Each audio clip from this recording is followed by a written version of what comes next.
Director Vivek Agnihotri की film the Kashmir files 11 मार्च को release होने जा रही है, लेकिन उससे पहले ही फिल्म लगातार लाइमलाइट में बनी हुई है। फिल्म को उस वक्त और ज्यादा पब्लिसिटी मिल गई जब विवेक अग्निहोत्री ने यह खुलासा कर दिया कि कॉमेडियन कपिल शर्मा ने उनकी फिल्म को प्रमोट करने से मना कर दिया है। डायरेक्टर ने कपिल पर बेहद गंभीर आरोप लगाते हुए साफ शब्दों में कह दिया कि उन्होंने हमारी फिल्म को इसलिए प्रमोट करने से मना कर दिया क्योंकि हमारी फिल्म में उनके मुताबिक कोई बड़ा स्टार नहीं है। विवेक अग्निहोत्री के इस स्टेटमेंट पर सोशल मीडिया यूजर्स भड़क गए। लोगों ने कहना शुरू कर दिया कि कपिल शर्मा ने अपनी आत्मा बेच दी है, वो सिर्फ पैसों के लिए काम करने लगे हैं, उनके लिए देश के मुद्दे मायने नहीं रखते। नाराज सोशल मीडिया यूजर्स ने कपिल के साथ साथ सलमान खान को भी जमकर लताड़ा। लोगों ने कहा कि शो के प्रोड्यूसर सलमान को इस मामले पर स्टैंड लेना चाहिए, न कि इस तरह से सारी पावर्स कपिल के हाथ में सौंप देनी चाहिए। आपको बता दें, ये पूरा विवाद उस वक्त शुरू हुआ जब एक यूजर ने विवेक अग्निहोत्री से कहा, विवेक सर, इस फिल्म को कपिल शर्मा के शो में प्रमोट करने की जरूरत है। आपने सबका सहयोग किया है, प्लीज इस फिल्म को भी प्रमोट करें। हम सब मिथुन दा, अनुपम खेर को एक साथ देखना चाहते हैं, धन्यवाद। इस ट्वीट पर विवेक ने जवाब देते हुए लिखा, मैं ये फैसला नहीं ले सकता कि कपिल शर्मा शो में किसे बुलाना चाहिए। ये पूरी तरह से कपिल शर्मा और उनके मेकर्स पर डिपेंड करता है।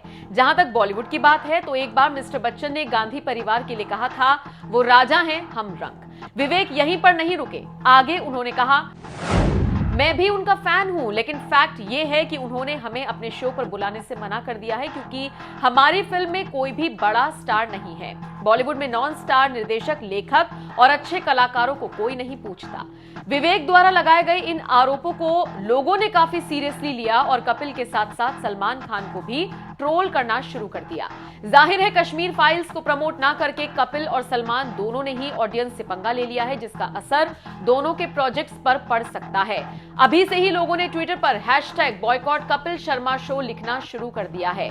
बहरहाल, आपका इस पूरी खबर पर क्या कहना है, कमेंट करके अपनी राय हमें जरूर दीजिएगा। बहुत अच्छा हूँ, आप कैसे हैं? मेरी शक्ल की बात करो।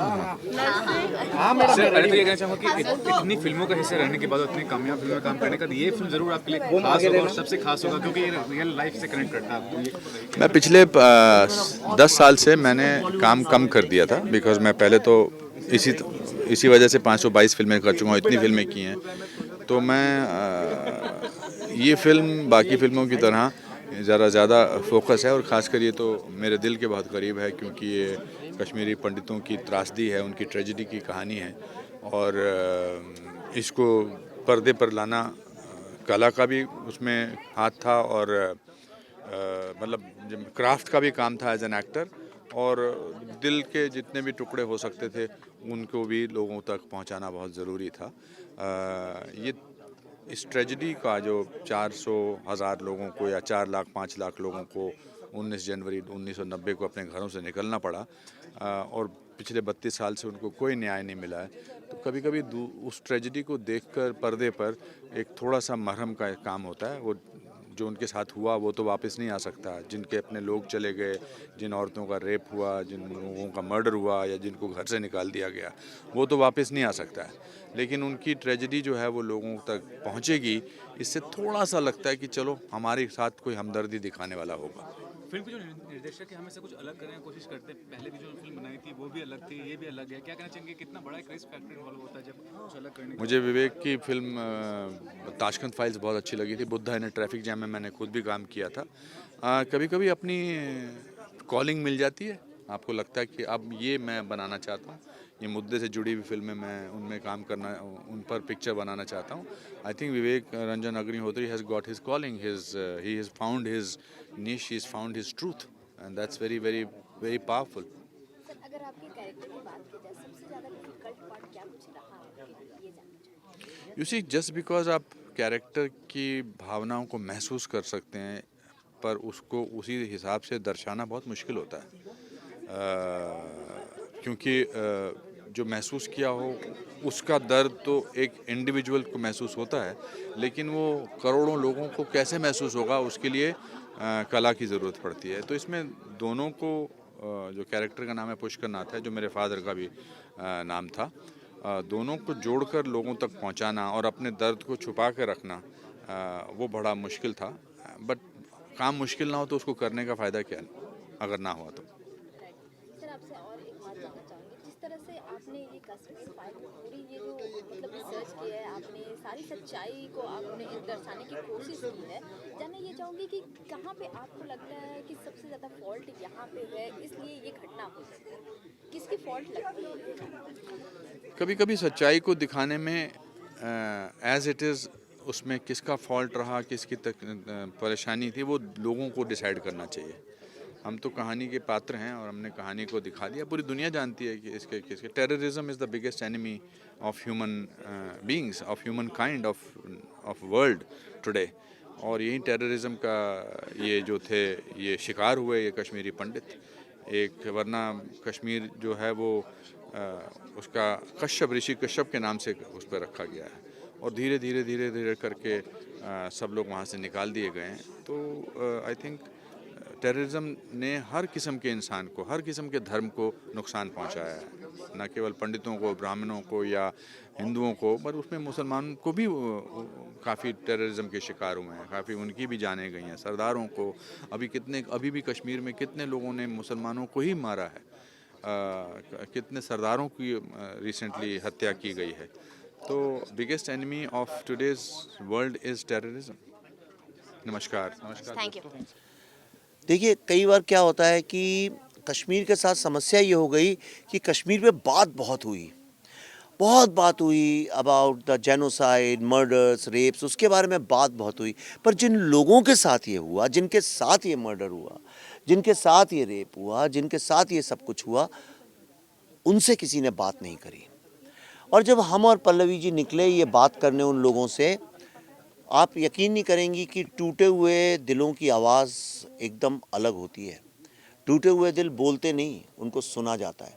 और ये मैंने सीखा कि जब मैंने उनसे बात करनी शुरू की तो यानी मेरे जीवन का एक हिस्सा टूट गया। समझ लीजिए जैसे क्रैश हो गया, कंप्यूटर क्रैश हो जाता है, मैं भी क्रैश हो गया कि हमने सारा टाइम उसको एक पॉलिटिकल नज़रिए से देखने में बिता दिया।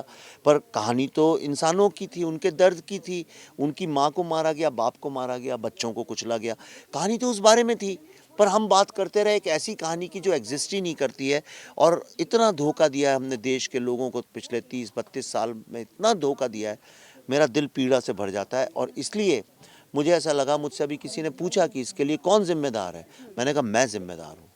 और ये फिल्म मेरा प्रायश्चित है, क्योंकि मैं एक फिल्म मेकर हूँ, मैं एक राइटर हूँ। जब ये हुआ था तो मैंने क्यों नहीं कलम उठाई और कुछ लिखा, क्यों नहीं मैंने फिल्म बनाई।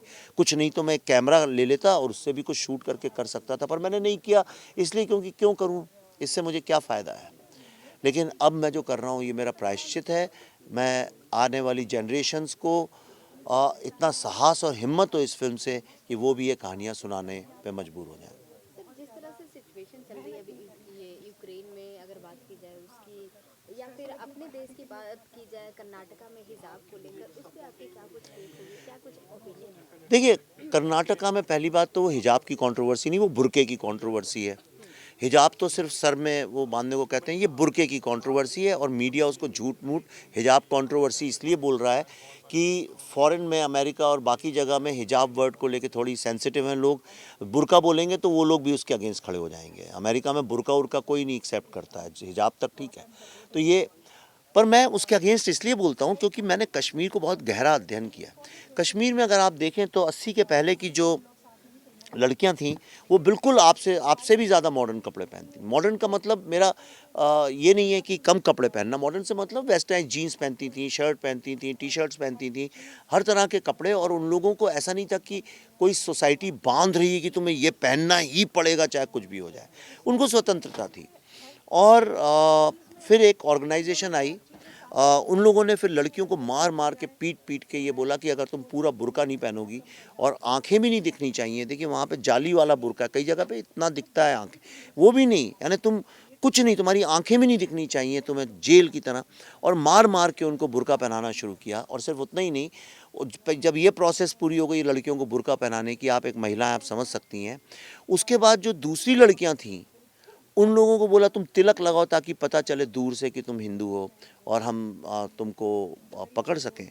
तो मुझे पता है ये कैसे शुरू होता है। सारी दुनिया में, अफ़गानिस्तान, ईरान में देखिए आप, इराक में देखिए, वहाँ पे लड़कियाँ छोटे छोटे स्कर्ट पहनती थीं, बीचेस में बिकिनी पहन के जाती थी, उन सब की फ़ोटोज़ अवेलेबल हैं। लेकिन जब टेररिज्म घुसा वहाँ पे, ये इस्लामिक टेररिज्म के साथ सबसे बड़ी प्रॉब्लम ये है कि ये जाते घुसते ही साथ सबसे पहले महिलाओं का और वीकर सेक्शंस को दबाता है, टॉर्चर करता है, उनको बुर्के के अंदर भर देता है। और फिर सारे जो मेल हैं, पेट्रियार्की जो है वो टेक ओवर कर लेती है और बंदूकों के सहारे फिर ना तो आपको गाने की आज़ादी है, ना डांस करने की आज़ादी है, ना कविता लिखने की आज़ादी है, ना एक्टिंग करने की, आपसे सारी आज़ादी छीन ली जाती है। और धीरे धीरे वहाँ से आर्ट, लिटरेचर सब ख़त्म हो जाता है और सिर्फ बंदूकों के राज में वही लोग रह पाते हैं जो उन बंदूकों के ऑर्डर को मानते हैं। इसलिए मैं इसके अगेंस्ट हमेशा आवाज़ उठाता हूँ। That's the reason. और ये यूक्रेन चलो कोई बात नहीं, चलिए, धन्यवाद।